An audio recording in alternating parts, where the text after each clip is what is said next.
imkoniyatli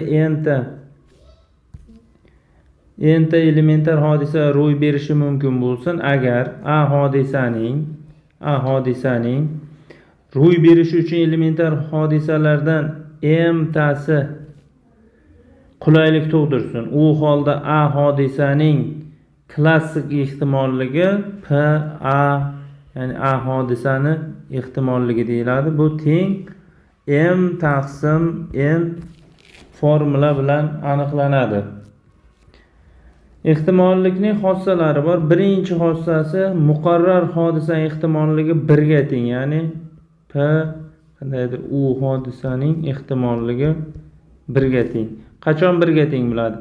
Aynan hodisa ro'y berayotgan paytdagi ehtimolligi 1 ga teng bo'ladi. Ikkinchisi mumkin bo'lma hodisa ehtimolligi 0 ga teng. P qandaydir v desak, ehtimollik 0 ga teng bo'ladi. Bunga misol sifatida nima olishimiz mumkin? Mumkin bo'lma hodisa. Toshni olamizda oyga qarab o'tamiz. Tosh oyga borib tushish ehtimolligi demak 0 ga teng bo'ladi. Chunki hech qachon u ro'y bermaydi. Uchinchi xossa tasodifiy a hodisaning ehtimolligi uchun mana bu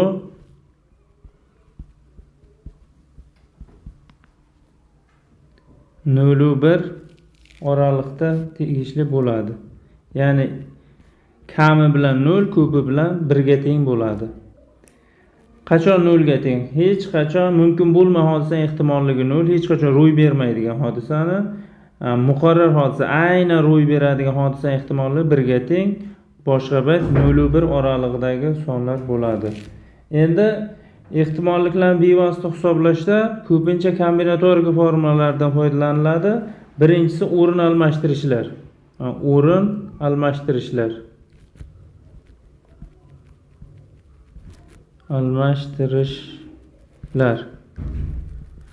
almashtirishlar.